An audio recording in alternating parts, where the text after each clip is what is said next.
suaramu, setiap hati akan bisa merasakan hadirat-Mu. Sampaikan sabdamu Tuhan, kata-kata hikmat menanti pewahyuan dari Roh Kudus. Sembunyikan hamba-Mu seperti biasanya di balik salib yang luar biasa. Dalam nama Yesus. Amin. Puji Tuhan ya.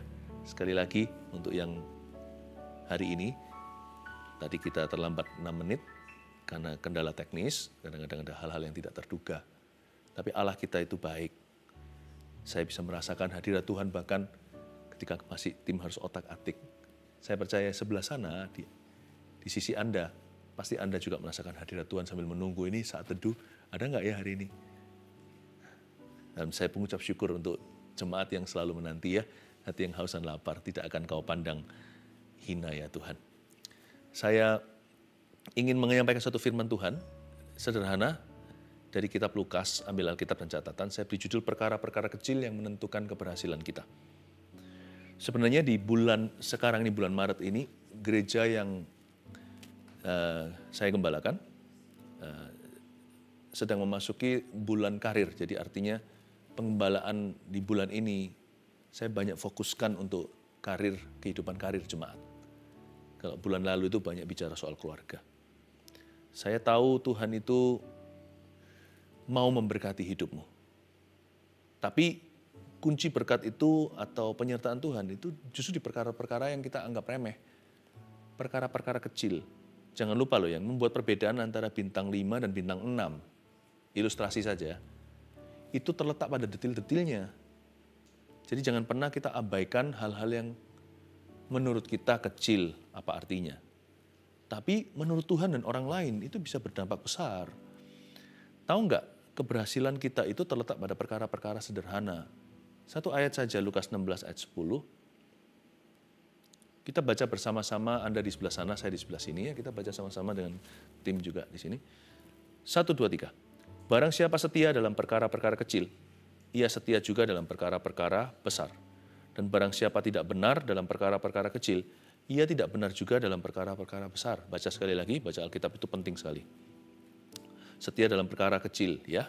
Ini sebuah nasihat. 1, 2, 3. Barang siapa setia dalam perkara-perkara kecil, ia setia juga dalam perkara-perkara besar. Dan barang siapa tidak benar dalam perkara-perkara kecil, ia tidak benar juga dalam perkara-perkara besar. Pertama-tama saya jelaskan. Banyak konsep yang salah tentang perkara kecil. Dulu, waktu saya belum memikirkan terlalu banyak tentang ayat ini, saya lebih cenderung asumsi. Perkara kecil itu misalnya permulaan yang sederhana. Waktu segala sesuatu masih kecil size-nya. Ya kan dulu tokoku ya cuman segini atau permulaannya kaki 5 itu perkara kecil. Bukan. Ternyata bukan. Perkara kecil itu nggak ada hubungannya dengan kecil. Perkara kecil itu ternyata waktu saya renung-renungkan, bolak-balik firman, menanti-nanti di bawah kaki Yesus Tuhan, Roh Kudus beri saya pengertian-pengertian yang sangat memerdekakan, sangat membebaskan dari cara pandang yang salah tentang perkara sederhana. Kita kira perkara sederhana itu simple dan kompleks dan sesuatu yang simple dengan sesuatu yang lebih kompleks. Ternyata nggak ada hubungannya dengan itu. Catat ya, saya kasih 3 arti perkara kecil itu apa. Supaya Anda memperhatikannya. Kalau Anda luput dengan yang ini, 3 ini, jangan-jangan nanti perkara besar bocor semua. Atau bahkan Allah tidak akan membawamu ke perkara-perkara lebih besar. Perkara-perkara kecil ini nggak ada hubungannya dengan sesuatu yang lebih simple atau size-nya. Perkara kecil itu nomor 1, catat dulu, hal-hal terdahulu. Terdahulu? Hal-hal terdahulu? Anda ingat Matius 6 ayat 33 bunyinya begini, tetapi carilah dahulu kerajaan Allah dan kebenarannya, maka semuanya itu akan ditambahkan kepadamu. Carilah dahulu. Perkara kecil itu hal-hal terdahulu. Bukan bicara tentang size-nya atau jenisnya. Perkara kecil itu bahkan bukan sebuah perkara. Perkara kecil itu bisa jadi seorang pribadi yang harus didahulukan dalam segala perkara dan didahulukan, diutamakan dalam segala sesuatu. Tetapi carilah dahulu kerajaan Allah. The kingdom of God and God himself of course. Bukan hanya kerajaan Allah, tentunya lebih penting dari kerajaan itu adalah rajanya. Serta seluruh kebenarannya, maka semuanya itu akan ditambahkan kepadamu. Jadi hal-hal terdahulu, siapa yang harus didahulukan dalam segala sesuatu? Yang pasti prinsipnya begini, Tuhan itu harus nomor satu. Anda dan saya tidak boleh mengorbankan Tuhan untuk segala sesuatu. Apalagi untuk sesuatu. Segala sesuatu aja tidak boleh menjadi alasan kita mengorbankan Tuhan kok. Buat apa manusia memperoleh seluruh dunia kalau dia kehilangan nyawanya? Tuhan itu nyawanya kita. Dialah nafas kehidupan kita. Dia pencipta, penebus kita. Dialah segala-galanya. Kan ada lagunya waktu kita menyembah, Kaulah segalanya di dalam hidupku. Kerajaanmu, kebenaranmu, itulah bagianku. Tuhan itu segala sesuatu. Karena itu Tuhanlah perkara yang terdahulu. Dengan P huruf besar. Dia seorang pribadi. Always remember, never sacrifice God for anything or anyone.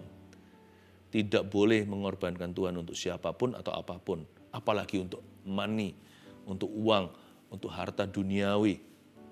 Apalagi untuk perkara-perkara yang sia-sia. Ya, Tuhanlah segalanya. Kita bisa sacrifice sesuatu untuk Tuhan. Kita bisa mengorbankan sesuatu. Bisa mengorbankan harta dunia. Bisa mengorbankan gengsi kita. Bisa mengorbankan pertemanan jikalau pertemanan itu menjerumuskan kita ke dalam perkara-perkara yang salah. Kita bisa mengorbankan sesuatu untuk Tuhan.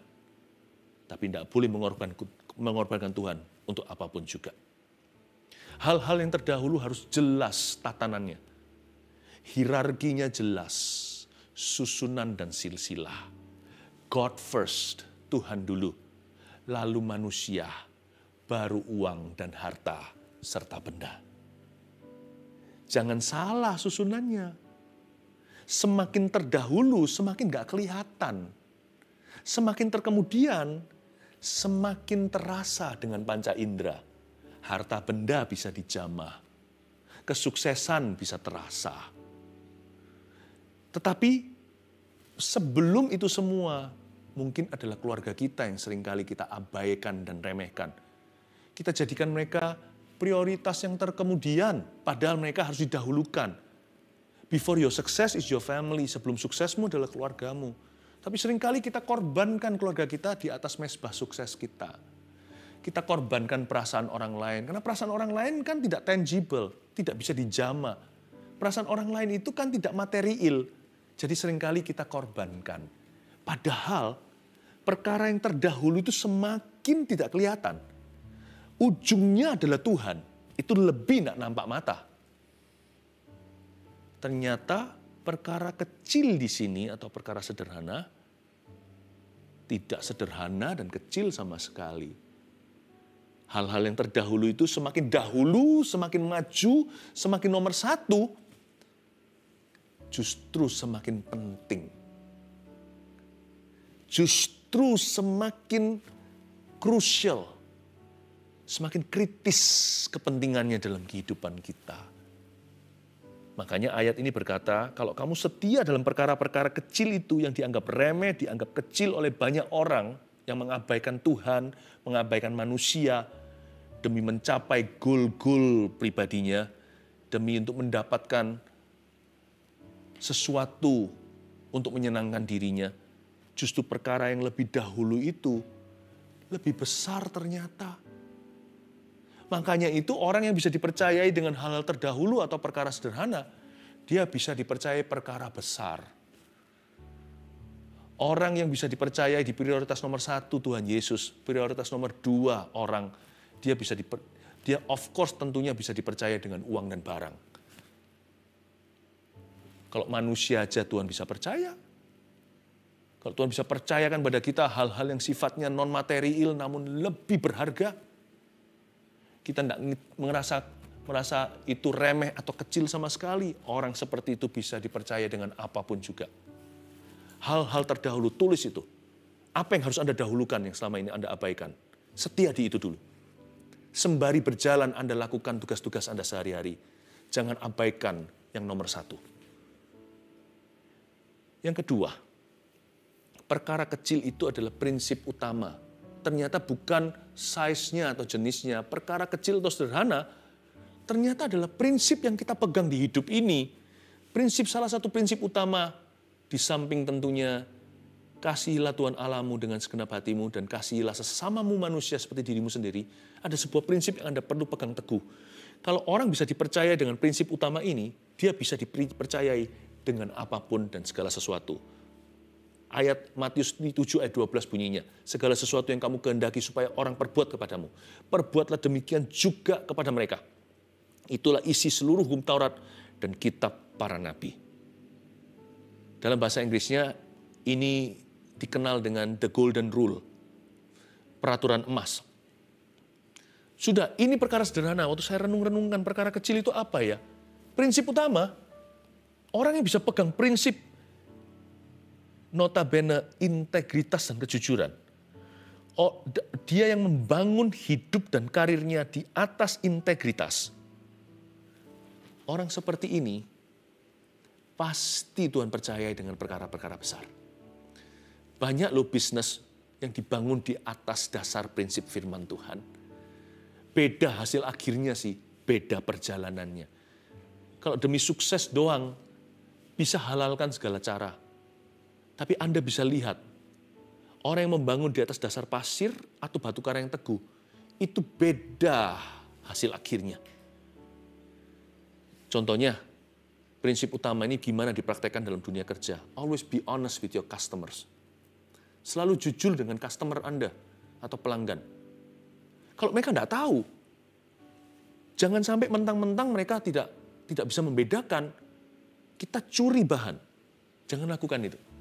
Lebih baik kita itu tambahkan bahan atau upgrade bahannya, mungkin harganya nggak naik, dan customer pelanggan nggak tahu.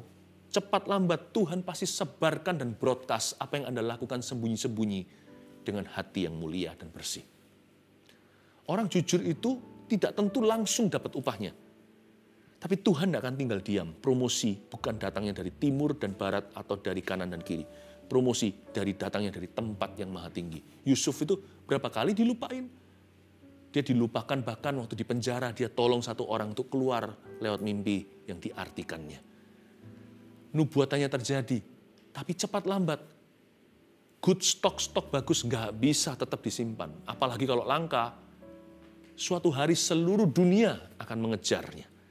Semua orang akan berebutan untuk mendapatkannya. Apakah dengan Tuhan mempunyai kita? Apakah kita jadi milik Tuhan ini, Tuhan punya good stock enggak dalam kerajaan sorga? Bangunlah hidupmu dan karirmu di atas perkara sederhana, di mana ada sepasang mata sedang menyaksikannya. Prinsip utama itu bunyinya begini, bagaimana Anda ingin orang lain lakukan kepadamu, lakukan itu dulu kepada orang lain. Do unto others what you want others to do unto you. Be honest always with your family. Be honest with your customers, sekalipun kadang-kadang harus merugi. Ya, jadi hargai orang. Prinsip ini menjagai kita. Pertama-tama tadi prioritas halal terdahulu kan. Setelah itu prakteknya ini loh. Harus ada guidelines. Kita hidup itu harus punya guidance, harus ada pembimbing, harus ada penuntun. Firman-Mu pelita bagi kakiku, terang bagi jalanku. Jangan jadikan firman ini teori belaka. Kita baca, masuk telinga kiri, keluar telinga kanan. Kalau kita baca firman yang kita baca itu, yang mudah dimengerti, nggak usah cari yang susah dulu. Tangkap segenap hati, jadikan prinsip utamamu. Praktekkan dan jadikan itu guidance, jadikan guideline, jadikan penuntun hidupmu. Dan apapun yang Anda lakukan, setiap keputusan, lakukan sesuai dengan firman Tuhan. Itu perkara sederhana, perkara kecil. Kenapa? Banyak orang mengabaikannya. Karena di dunia ini lebih banyak orang yang mengkorupsi sesuatu daripada menambahkan nilainya. Karena ini prinsip yang kecil, ini perkara yang kecil. Karena bagi orang lain ini nggak penting sama sekali. Tapi justru inilah perkara sederhana yang jadi fondasi perkara besar yang Tuhan akan tambahkan nanti. Jadi selain hal-hal terdahulu, prinsip utama, temukan itu. Saya kasih satu hari ini. Matius 7 ayat 12 tadi. Yang ketiga, mil kedua. Ini yang membuat perbedaan bintang 5 dengan bintang 6 ceritanya. Pada detil-detilnya, the second mile. Matius 5:41 bunyinya, dan siapapun yang memaksa engkau berjalan sejauh 1 mil. Jangan hanya jalan 1 mil sama dia, berjalannya bersama dengan dia sejauh 2 mil sekalian. Jangan merasa terpaksa. Perhatikan detil-detilnya. Ini yang saya sebut excellence, pakai kasih. Ya, itu bahasa saya. Kita harus punya spirit yang excellent. Makanya ada ayat yang berkata begini, orang yang cakap dalam pekerjaannya akan berdiri di hadapan raja. Jikalau bukan dia sendiri akan jadi raja apa? The excellent will stand before kings. Karena seorang hairdresser atau seorang yang potongin rambut orang lain, dia begitu bagus, begitu perhatian dengan detil, begitu up to date, tambah ilmu, belajar lagi, belajar lagi, nggak pernah berhenti. Lama-lama upgrade dia, semakin bagus, lama-lama papan atas. Jangan heran nanti dia potong rambutnya Perdana Menteri, raja-raja dan pangeran. Ada orang tertentu yang dalam bidang sesuatu, dia perbaiki terus. Nggak asal jual, dia perhatikan customer service-nya. Produknya excellent, dia pakai kasih untuk menyampaikannya. Wow, orang nggak hanya beli produk, ada 10 toko yang sama, unda-undilah harganya, tapi toko itu selalu dirubung sama semut. Kenapa? Karena orang masuk ke dalam itu enak berbisnis dengan dia. Ini yang saya sebut the highest form of customer service. Saya dorong kalau Anda punya kerja, Anda punya kerjaan, Anda punya karir, apapun itu, jikalau Anda berhubungan dengan manusia satu saja, sekalipun Anda tidak selalu di kerumunan orang, mungkin di balik meja dan komputernya, tapi kalau ada satu aja yang bersentuhan dengan Anda, remember, ingat apa yang saya ajarkan di saat teduh ini. Lakukan tugasmu dengan excellent. Dan kalau bersentuhan dengan orang selalu pakai kasih. Excellent pakai kasih. Itulah the highest form of customer service. Tapi banyak orang seringkali begini loh. Mereka sih minta hasilnya second mile. Ayo, banyak di antara kita kan begitu kan. Kita minta hasilnya mil kedua. Tapi kita nggak mau nunjukkan usaha mil kedua. We want second mile results without second mile service. Kita mau ceritanya nih, kerjaan saya, dagangan saya itu laku keras. Saya maunya pokoknya second mile result atau hasilnya harus mil kedua. Orang lain 1, aku 200%. Orang lain 1, aku 2. Tapi kita nggak seimbang, kita nggak memberikan servis 200%. Hasilnya menuntut banyak, servisnya kurang. Dan juga tidak perhatian dengan detil-detil. Kerja apapun salah, teledor, diingatkan, ditegor, ngulangi lagi, teledor lagi. Gimana kita bisa bersinar? Gimana kita bisa berbintang dan bercahaya? Jangan ada alasan. Semua kita itu diberi Tuhan kapasitas. Dahulu kala saya pernah ke sebuah negara, ke salah satu fast food chain. Salah satu makanan, fast food itu saji cepat. Dan lalu saya lihat di situ yang dipekerjakan oleh government atau pemerintah setempat adalah orang-orang tua dengan kebutuhan khusus. Mereka sudah tua sih, berusia, tapi mereka kerja. Saya nggak pernah lihat orang lap meja, begitu bersih kinclong-kinclongnya. Mereka tugasnya nggak banyak. Itu adalah program pemerintah. Jadi bisnis-bisnis harus menerima orang-orang yang berkebutuhan khusus demikian, yang sudah berusia untuk menyambung kehidupan.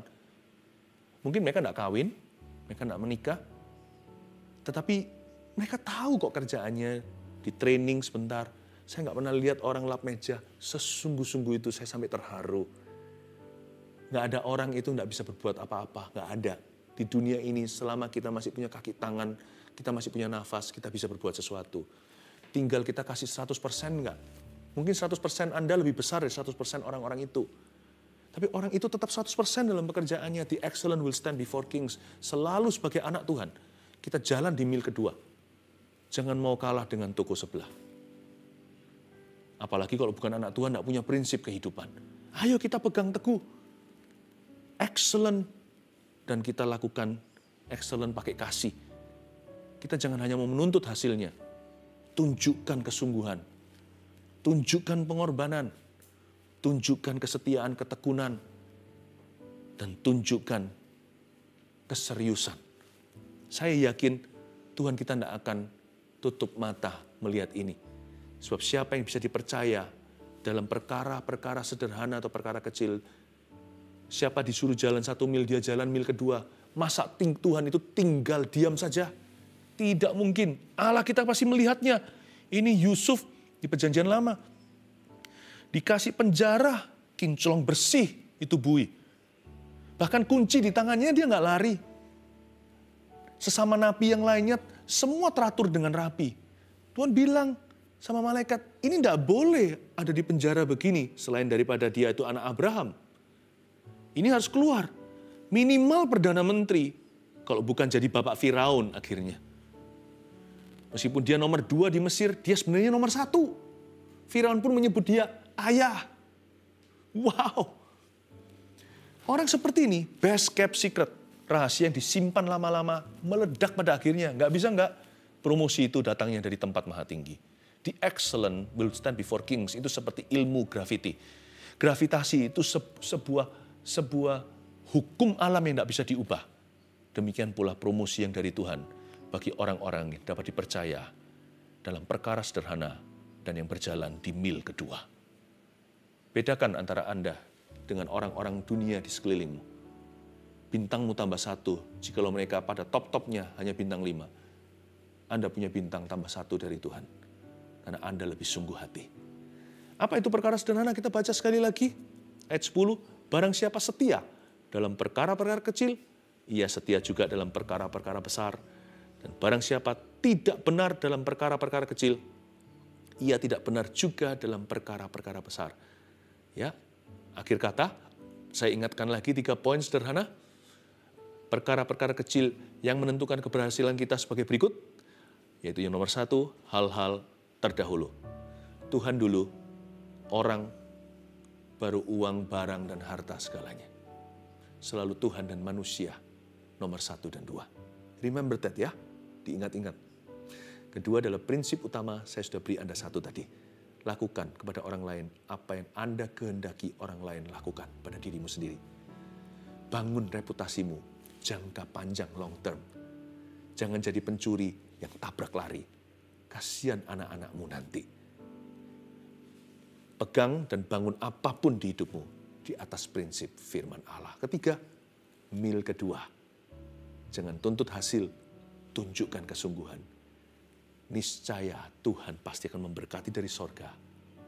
Dan buah-buahmu akan lebat. 1, 2, 3, terapkan di hidupmu. May God bless you and bless what you do. Biar Tuhan memberkatimu dan memberkati apapun yang kau lakukan mulai hari ini. Haleluya.